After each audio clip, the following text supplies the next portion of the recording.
Sean, once again, number 6 of the day, I think, doing 5 laps, yes?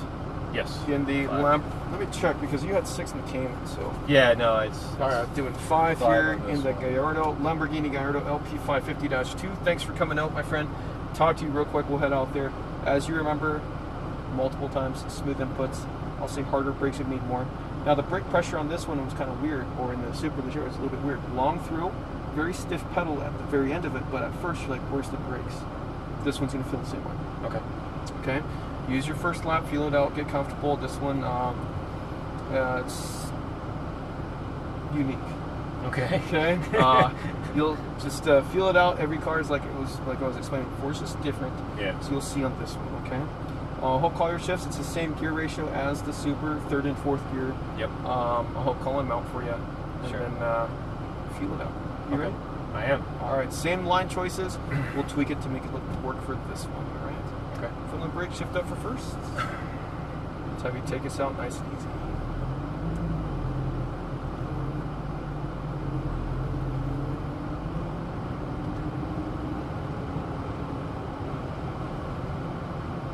And to the right, just beyond the wall.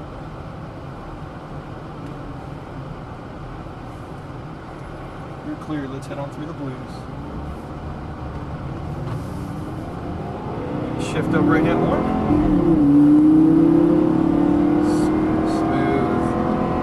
Keep tight. As you unwind, left side.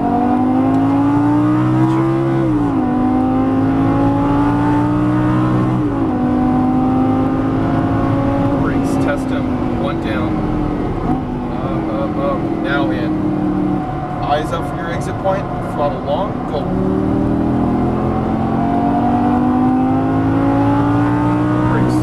1 down, hard pressure, early, look and turn, tighter, keep turning, remember that one's earlier, that way you get a tighter apex. Stay straight, brakes, start it now, twist your head. Look where you want to go, keep looking ahead, Remember, look through the turns, don't get tunnel vision, long brake wide, out my window, find the apex. Eyes up, look for your next corner, orange, squeeze, as you unwind. Brakes, turn it, settle, throttle. Brakes long, twist your head, look and turn. Balance, as you unwind, squeeze.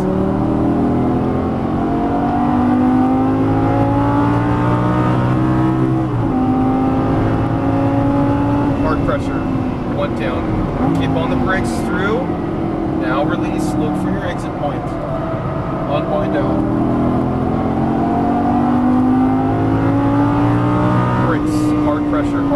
Hard pressure. Now into the apex, tighter. As you unwind, straight through, brake straight, look and turn. Twist your head, look where you want to go with it, squeeze, go. Brakes long. Out wide, now in. Balance, keep turning, squeeze as you unwind the wheel. Get rid of the understeer, brakes, look, settle, throttle. Brakes, hard, long, now in, just a touch, balance, keep turning, as you unwind, go, unwind, get rid of that understeer, good.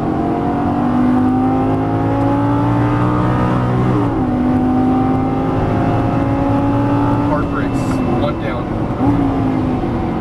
now in, tires in the paint, twist your head, as you unwind the wheel, get rid of the understeer, get rid of it, good. Early, now. Smooth. As you unwind the wheel, brakes. Twist your head, look where you want to go. Twist your head further. As you unwind, back over. Remember, you don't have the 4-wheel drive system to help you. All that understeer is just put for the front end pushing. Keep turning tighter. As you unwind now, Sean, get rid of that understeer. Good, straight through. Brakes. Turn it down, settle it, throttle. Brakes, hard, long, twist your head, find your exit point, maintain the speed, unwind the wheel, get rid of the understeer. Much harder to drive, isn't it? Much more precise. Yeah. Shift 1. Hard pressure, harder, 1 down. Control brake in, now release, just a touch, twist your head. As you unwind now, squeeze. Good, much better.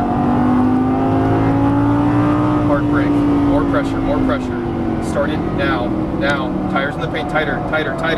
Keep turning as you unwind down. Squeeze, unwind, brakes. Let it track out a bit. Look, twist your head. That's where you want to be going, all the way down there, not straight ahead. Brakes, hard, long. Twist your head, find the apex. Tighter, keep turning. Unwind, let it track out. Now back over. Keep going, brakes. Turn it in, straight through. Brakes, hard, long. Eyes up, balance, maintain. Unwind, track out a bit. Ease in the throttle now.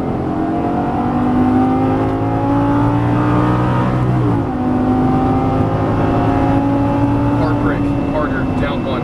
Control brake in. Twist your head for your exit point. Unwind, track out, squeeze. Much better. Brakes, hard pressure. Early, twist your head, find your orange. You can be that far ahead of the car. Squeeze. Unwind, nice track out, brakes. Start it now. Balance. Keep turning, twist your head. Squeeze. Go. Brakes. That's our 5, I mean. Much different, isn't it? Yeah. Harder. Definitely. Yeah. The Super, it's forgiving. This one, you can tell it's really on it. You did very well. It took you about 2 laps to figure out that it's really still not like the Super. Yeah. You got all that understeer. Once you started tracking out, you're using a little bit more wheel, but at the same time, less throttle, things like that to help balance. It's not the easiest car to drive. Yeah. Definitely not the easiest. We'll go down the middle. We'll go just to the left of that white one.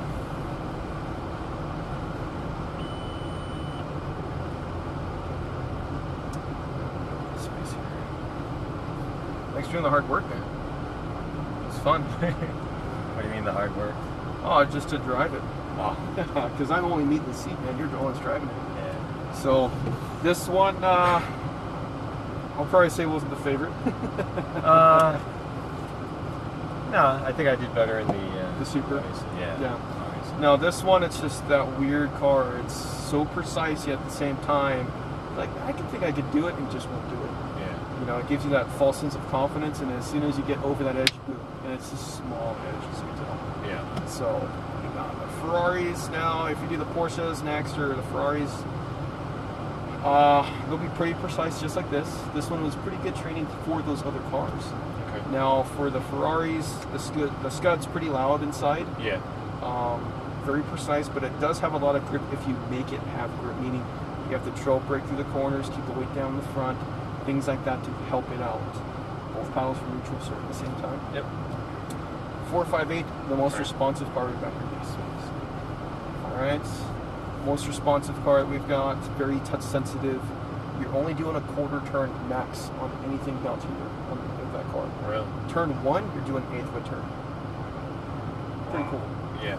So, Aventador, big, heavy car, very violent power, but you got a big car with you. Just like the GTR was a big, heavy car. Yeah. Now, GT3, my favorite, a lot of people's favorites out here, best handling car we've got. I think, Yeah. not the fastest, but it's very good overall. Turbo, precise, it does get understeer if you push it too much, even though it does have all-wheel drive. It will push a little bit if you get too much on it. Test it out, see how each car feels at first lap, bring up the pace. Just remember, look through the turns. That's what's going to help you out. If you keep looking straight ahead in certain areas, it's really going to push out the car in certain lines. You'll be like, why didn't it work? Just as long as you're staying through, I guess that's where you want to go. Yeah, for me, that's just weird. I've never done anything like that before. Yeah, you watch you're looking somewhere where you're not even looking where you're driving, basically. You know. No, So, you ever watch Formula One? No. minimally. Sports car racing, anything like that? World Endurance Challenge, anything like that? Not so much. Okay. If you do, you actually see they get through it. Or in Formula One, another good guy to look at is like Fernando Alonso. He's going to be looking at a turn. So they say it here. He's going to be looking and turning the entire time. And as he gets to the apex point, he starts looking back and starts unwinding. So you get to be there. You get to see where you exit the car before you even get to the turn. But you don't have to worry about the turn that you're coming You're up judging on. geometry in your mind. if you know where you're turning in and you know your exit point, you could see this is going to be a later apex. This is going to be an earlier apex. This is going to be a later turn in with a right apex. This is going to be a later turn in, very late apex. You get to see. So if it's a corner is like 180 degrees, yeah, you're actually making it such a late turn in, you're cutting it to where it's like this now. Right. You're staying out that long to do it. Instead of cutting in early because you're like, oh, that's the apex there. Well, what's after the apex? You don't know. You can't judge your exit. So by staying that far ahead of it, you have a much better exit point. You sacrifice entry for a better exit. Now, if you try to push too much in the entry, and you're like, oh, I'll be fast in the entry, and then don't worry about the exit, you don't know where to go. So you're actually losing ground, you're losing speed because you don't know where to put the car further. right. So by looking ahead further, you can actually judge everything. So your eyes can be scanning back and forth from the apex to the exit point, exit point. So for you, on the straightaway, I'm already looking at turn 3, turn 4. If someone spun out, at least I can tell you in advance. But when I start my turn in, I'm already looking at the exit. Because at that point, so say you're going down the straightaway, you're at turn 1. If you look towards the exit point, you can see late turn in, late apex. I got a good exit point, throttle. You already set yourself up for your entry to the next corner already. So by doing one corner right, you're setting up the next 1, 2 corners. Right. I guess it's just trust. It's trust and also seat time. It's not what you're used to. We don't do this every day. Plus, the vision on driving, it's not what we're used to too, being that so far ahead of it. But at the same time, it still can help you. If you can see someone brake 7, 8 cars ahead of you. Yeah, no, in everyday driving. Yeah, it's smart. Yeah, but... 7, 8 cars ahead of you, you can start braking now because right. you know for a fact everyone's going to check up. Yep. So it's weird. Right. And it's unnatural. It's unnatural, yeah. So that's definitely what I would call it. It's unnatural for me to be looking up there when I'm supposed to be taking a turn right here. Just like, okay, am I really in the turn? You know? No, not yet. Not yet. So you did good there. All right. All right.